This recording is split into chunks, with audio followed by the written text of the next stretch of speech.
여러분 안녕하십니까, 전은책입니다. 화요일 새벽이 되고 있습니다.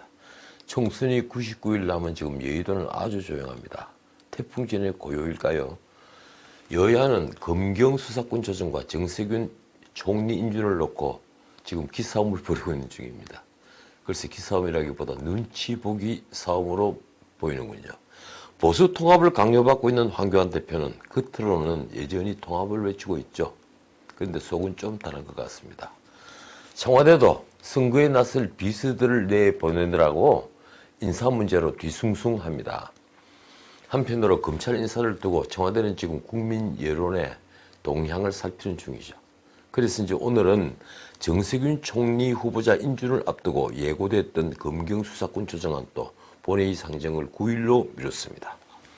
언론은 숨고르기라고 썼는데 글쎄요, 여의도가 이렇게 조용하니까 사람들의 관심은 거셈 솔레이마니 피살 보복으로 이란이 과연 미국을 공격할 것인가에 쏠려있더군요. 설마 강 건너 불구경하는 심사는 아니겠죠. 어제 야당 무시 발언을 했던 이인영 원내대표의 말이 오늘은 겸손 모드로 돌아섰습니다.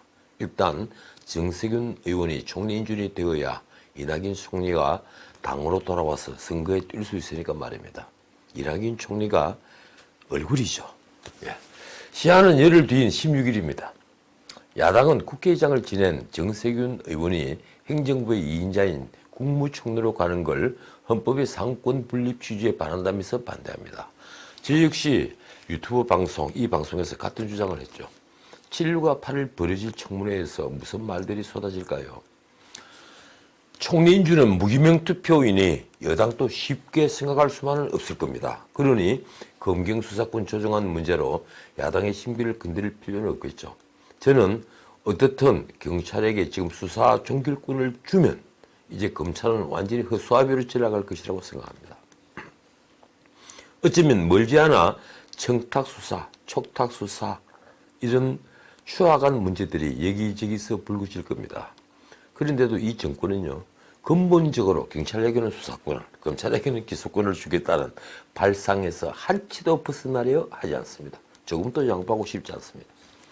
이런 중대한 문제를 두고 이 권력을 가진 한 사람 혹은 몇 사람이 진단한다는 것은 정말 놀랄 일입니다. 그런 문제는 절대 아닌데 말입니다.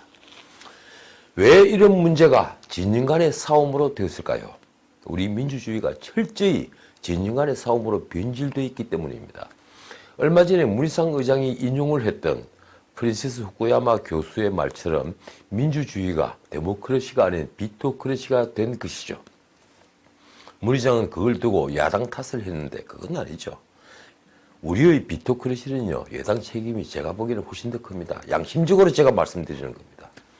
사안에 대해 근본적인 질문들을 하고 그 해답을 찾는 게 아니라 진영의 권력자인 한 사람 혹은 몇 사람의 과도들이 결정한 방향으로 여권은 지금 일사불란하게 움직이는 것이니까요.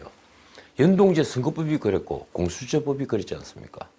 지금 선전 중인 유치원 3법도 마찬가지입니다. 그런데 우리는 후쿠야마 교수가 말한 미국의 비토크라시 당론 정치와는 또 다릅니다.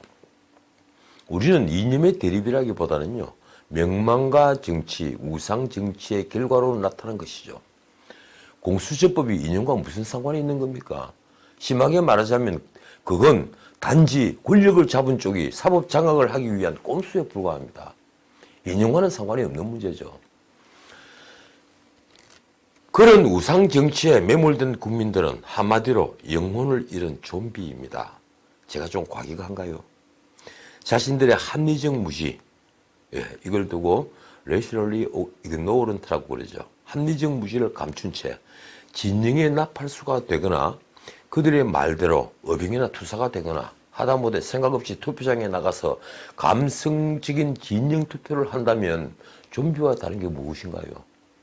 그들을 움직이는 건 우상 정치거나 지역 감정이거나 아니면 광신 같은 겁니다. 이들을 좀비라고 부르지 무엇이라 하겠습니까? 그들의 우상은 무엇일까요? 우상은 곧 이미지입니다. 통치자의 자질보다는 외모와 매력적인 웃음, 포장됐거나 과장된 이력, 쏟아놓는 거짓말, 이런 것들 중에 한 둘이 그런 우상을 만들어내죠. 이제 총선 99일 전입니다. 이때 정치권에서 터지는 악재는 선거 전체를 망치는 요인이 됩니다. 여든 야든 마찬가지죠. 예, 제가 제 책 진실이 적더라도 썼지만 선거는 자신이 지지하는 쪽에 투표하는 게 아니라 혐오하는 자의 반대편에 투표하는 것이니까 말입니다. 그 혐오를 누가 만들까요? 그 역시 반대편에서 만들어냅니다. 그걸 언론에서는 어려운 말을 써서 네거티브 전략이라고 부르죠. 과거 이회창 총리가 첫 번째, 두 번째 대선에서 실패한 것은 아들 병력 비리라는 민주당의 네거티브 전략이 먹히던 게 가장 큰 이유였습니다. 나중에 그런 마타도를 만든 김대업이 처벌받았지만 노무현 대통령 당선에는 아무런 영향을 미치지 못했죠. 이런 네거티브 중에서 혐오를 일으키는 사건이 사실일 때는 검증이라고 할 수 있지만 그 사건이 거짓인 흑색선진일 때 마타도라고 합니다. 대선 같은 all or nothing 게임에서 마타도에 걸려 선거에 진 경우에 나중에 그게 마타도인 것이 밝혀지더라도 2002년 이회창 후보처럼 선거 결과가 바뀌진 않으니 선거에서 그런 흑색선진의 유혹에서 헤어나질 못하는 것이죠. 우리 같은 후진적 민주정의 경우에 언론까지 권력에 가담하고 있으니까 선거에서 이런 흑색선전 마타도가 더욱 횡행하는 겁니다. 어떻든 이번 총선거는 그런 all or nothing 게임은 아닙니다. 그래서 마타도보다는 후보자의 개인 자질이 당락을 가를 가능성이 매우 높습니다. 그래도 선거에 불리한 쪽은 마타도의 유혹에서 벗어나지 못하겠죠. 이번 선거는 누가 유리하고 누가 불리할까요? 대통령 임기가 3년이 다 돼가는 지금 선거는 대통령에 대한 중간평가죠. 그래서 야당 심판보다는 야당이 내걸 정권 심판론이 먹혀들 가능성이 매우 높은 선거입니다. 그러니 지금 여당에게 모든 게 조심스럽죠. 자신의 권력이 오만한 것으로 보이는 순간에 중도층의 표심은 모두 야당에게 쏠려갑니다. 그렇지 않아도 이번 선거에 여당은 악재가 아주 많습니다. 선거법과 공수처법을 강행하면서 보인 오만이 그렇죠. 지금 당장 수사 중이거나 재판이 시작된 조국 문제, 유재수 감찰 의혹, 그리고 청와대 하명 수사와 선거 개입 의혹 같은 건 사실 하나하나가 모두 엄청난 악재입니다. 다만 수사가 시작된 지 두세 달이 지나면서 국민들이 피로감을 느끼고 있는 게 여당에게 다행이라면 다행일까요? 무감각해졌으니 말입니다. 미국과 북한이 신경전을 벌이는 북한 비핵화 문제, 협상 시한을 넘긴 방위비 분담금 문제는 이제 정권의 악재가 될 가능성이 더 높아졌습니다. 그런데 선거 승패를 가르는 가장 큰 것은 역시 경제입니다. 어제도 말씀드렸지만 경제는 대통령의 중간평가를 하는 선거에서 절대적인 정권 심판 메뉴이니까요. 그런데 유권자들이 느끼는 경제는 거시경제 지표가 아닙니다.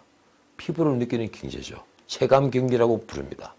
일자리를 찾는 이들에게 취업이 손쉬워야 하고 자영업자들에겐 장사가 잘 되어야 합니다. 돈이 잘 돌아가야 여당에 유리한 겁니다. 그런데 지금 모든 게 멈춰 있죠. 돈이 돌지 않는 겁니다. 그래서 돈을 엄청나게 풀었지만 대신에 세금은 또 엄청나게 올랐죠.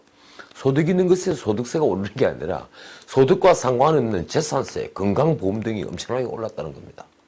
이제 곧 탈원전으로 전기요금 그리고 이란 파동으로 유류 가격 등이 오르면 서민들은 더욱 살기가 팍팍해질 겁니다.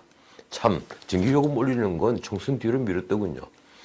아마도 정부는 선거 전에 더욱 확장 재정 정책을 펼 겁니다. 돈을 풀어야죠.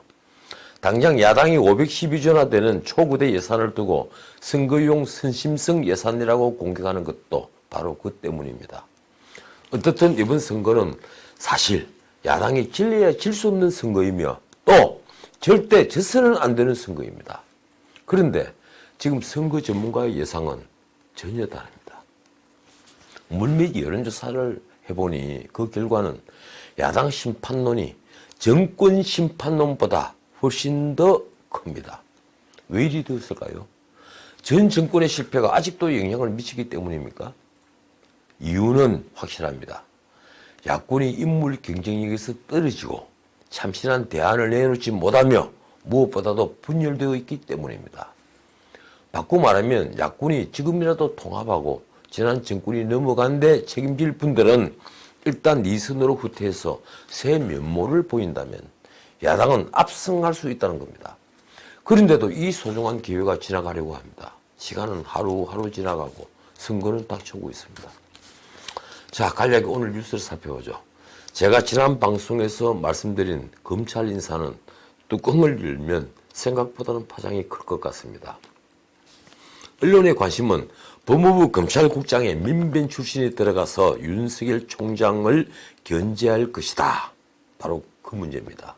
그런데 저는 그것보다는 서울중앙지검장과 반부패수사부의 인사입니다. 지금 권력을 수사하는 검사들을 쫓아낼 것인가? 바로 그거죠. 아마도 이번 주 중에 청와대의 생각이 드러날 겁니다. 이 판에 재미있는 뉴스가 오늘 하나 흘러나왔더군요.